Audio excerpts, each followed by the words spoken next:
Hiroshima, Nagasaki.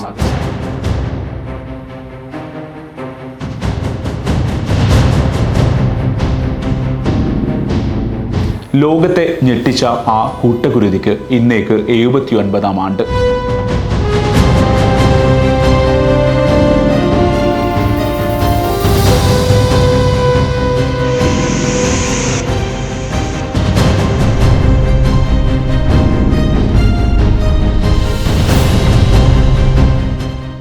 വർഷം 1945.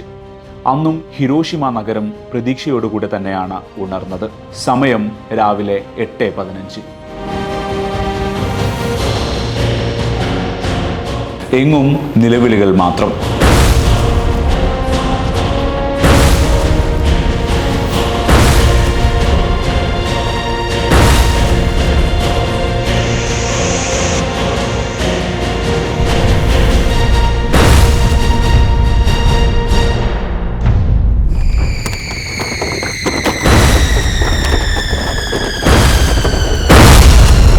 ഈ little boy അവശേഷിപ്പിച്ചത് ലക്ഷക്കണക്കിന് മൃതശരീരങ്ങളും കൈകാലുകൾ നഷ്ടപ്പെട്ട മനുഷ്യജീവനുകളും മാറാരോഗത്തിനടിമയാക്കപ്പെട്ട ഒരു മനുഷ്യ സമൂഹത്തെയുമാണ്. 1939 ആരംഭിച്ച രണ്ടാം ലോക യുദ്ധത്തിൽ അമേരിക്ക വളരെ വൈകിയാണ് പങ്കുചേർന്നത്.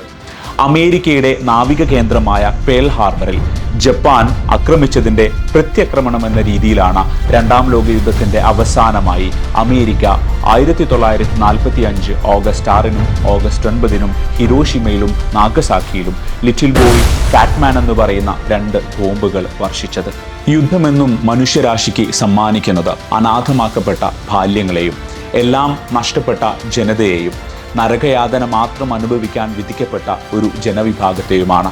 79 വർഷങ്ങൾക്കിപ്പുറവും ജപ്പാൻ ജനത ഹിരോഷിമയുടെയും നാഗസാക്കിയുടെയും പരിണിതഫലം അനുഭവിച്ചുകൊണ്ടിരിക്കുന്നു. ഹിരോഷിമയിലെ ബോംബ് വർഷത്തിന്റെ ഫലമായുണ്ടായ അണുവികരണത്തിന്റെ ഇരയാണ് സഡാക്കോ സസുക്കി എന്ന ബാലിക.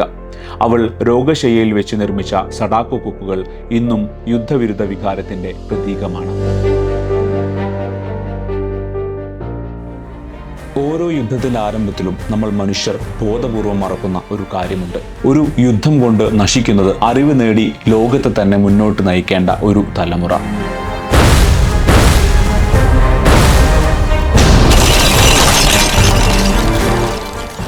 നമുക്ക് പ്രത്യാശിക്കാം യുദ്ധമില്ലാത്ത ഒരു ലോകത്തിന് വേണ്ടി.